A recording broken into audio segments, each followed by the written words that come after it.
Good morning, Alex and friends. I'm Grace. Today is Tuesday, February 18th, 2025, and you're listening to Alex's News.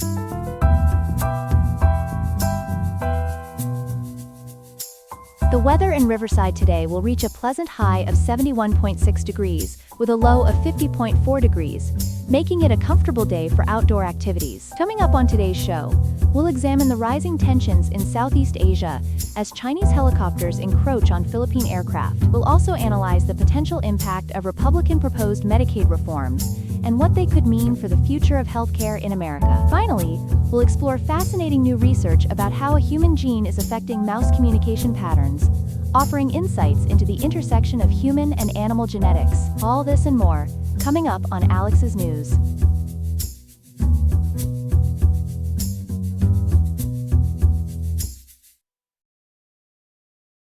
We begin tonight with a developing story from the South China Sea, where a dangerous military encounter has heightened tensions between China and the Philippines. Joining us with the details is our international affairs correspondent, Ethan Chen. Ethan, what can you tell us about this incident?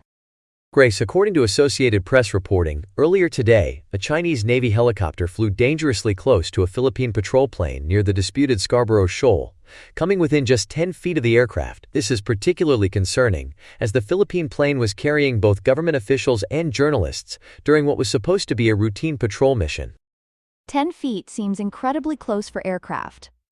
What are the standard safety protocols in these situations? You're absolutely right, Grace. The Philippine pilot actually issued a radio warning to the Chinese helicopter, citing both Federal Aviation Administration and International Civil Aviation Organization safety standards. The Philippine Coast Guard has strongly condemned these maneuvers as dangerous and potentially life-threatening. How has China responded to these allegations? According to France 24, China is claiming that the Philippine aircraft had illegally entered Chinese airspace, saying their military was simply tracking and warning the plane away. However, it's important to note that China's claim to almost the entire South China Sea was rejected by an international ruling in 2016. This isn't an isolated incident, is it, Ethan? Not at all, Grace. Based on data from the Perplexity API between 2023 and 2025, there have been over 180 similar incidents involving Chinese aircraft conducting risky intercepts of U.S. planes in the region. Just recently, Australia condemned Beijing after a Chinese fighter jet released flares near one of their surveillance planes. What's the broader context here regarding Philippines-China relations?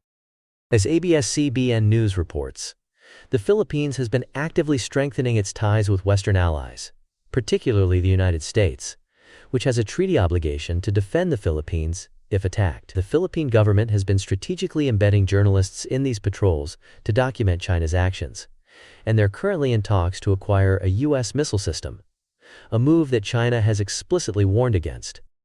Thank you for that comprehensive report, Ethan. We'll continue to monitor this situation as it develops. This is story 1 of 3, and we'll be right back after this break. We turn now to our second story of the morning, where Republican lawmakers are proposing significant changes to Medicaid funding. Here with more details is our healthcare policy correspondent, Chloe Bennett. Chloe, what can you tell us about these proposed changes? Grace, according to CBS News, Republican leaders have unveiled a sweeping budget blueprint that includes substantial cuts to Medicaid funding. We're looking at approximately $1.5 trillion in total spending reductions over the next decade, with about $880 billion of those cuts specifically targeting programs under the Energy and Commerce Committee's jurisdiction, primarily Medicaid. That's a significant amount. What's been the immediate response from Democratic lawmakers? Well, as reported by CBS News, Senator Dick Durbin and other Democratic colleagues held a press conference at the AIDS Foundation of Chicago to voice their strong opposition to these cuts. But perhaps more notably, the Connecticut Mirror is reporting that hospitals are raising serious concerns about their financial stability if these cuts go through, especially as federal healthcare subsidies are already set to expire. Let's talk about the rural impact. How would these changes affect smaller communities? That's a crucial point, Grace. According to research cited by news-journal.com, rural communities would be disproportionately affected. A Georgetown University study shows that rural residents rely more heavily on Medicaid than urban residents. To put this in perspective, in Pennsylvania alone, 37% of children in rural areas and small towns depend on Medicaid for their healthcare coverage. What about the work requirements that are being proposed? How many current Medicaid recipients would be affected? Current data shows that 64% of non-disabled Medicaid adults under 65 are already employed either full or part-time. Another 30% aren't working due to valid exemptions like caregiving duties, illness, disability, or education. So these work requirements would affect a relatively small percentage of current recipients. And what's the next step in this process? The proposal needs to clear several hurdles, Grace. It must first be approved by the House Budget Committee, then pass a full House vote before moving to the Senate for consideration. Healthcare advocates, including Becky Ludwig from Pennsylvania Partnerships for Children and Joan Alker from Georgetown University's Center for Children and Families, are actively speaking out about the crucial role Medicaid plays in maintaining low uninsured rates, particularly among children. Thank you for that comprehensive breakdown, Chloe. We'll certainly keep following this story as it develops. Here are some other headlines. In a significant development at the Social Security Administration, Acting Commissioner Michelle King has resigned following a dispute over data access with the Department of Government Efficiency, led by Elon Musk. King, a 30-year veteran of the SSA, was replaced by Leland Dudek after resisting DOGE's requests to access sensitive beneficiary information. President Trump has nominated Frank Bisignano to permanently lead the agency. New York Governor Kathy Hochul is considering the removal of NYC Mayor Eric Adams after 4 of his top deputies resigned amid allegations of a quid pro quo deal with the Trump administration's Justice Department. The deputies claim Adams prioritized Trump's interests over the city's needs, leading to calls for his resignation from prominent Democrats. In Maryland, authorities have arrested Jack LaSota, the 34-year-old leader of the Zizians, a cult-like group linked to multiple killings across the United States. LaSota, along with 3 others, faces various charges including weapons possession. The group, composed mainly of young computer scientists, has been connected to 6 homicides, including the killing of a U.S. Border Patrol agent. The Vatican has announced the cancellation of several Holy Year 2025 events, as Pope Francis, 88, remains hospitalized with a polymicrobial respiratory infection. The Pope's condition has forced the delegation of duties to other Vatican officials, impacting the schedule of the Jubilee year, which is expected to draw over 30 million visitors to Rome. In a historic decision, former President Joe Biden has commuted the sentence of Indigenous activist Leonard Peltier, who spent nearly 5 decades in prison for the 1975 killings of 2 FBI agents. Peltier, now 80, will be released to home confinement, marking a significant moment for Native American rights advocates who have long maintained his innocence.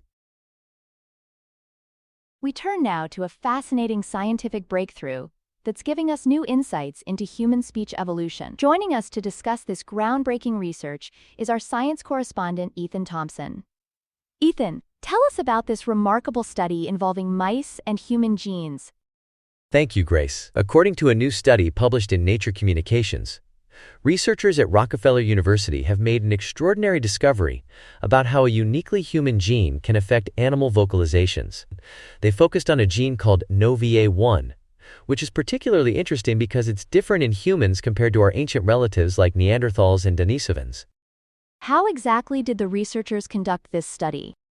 Well, they used CRISPR gene editing technology to replace the mouse version of the NOVA1 protein with the human variant, known specifically as I197V. What's fascinating, as reported by KGOU, is that this single change led to dramatic differences in how the mice communicated vocally. What specific changes did they observe in the mice's vocalizations? The researchers documented 2 major changes. First, when baby mice were separated from their mothers, they produced more complex and varied chirps than normal mice. Second, and perhaps more intriguingly, adult male mice began producing more diverse romantic songs during their interactions with females. That's remarkable. But how does this relate to human speech development? That's an important question, Grace.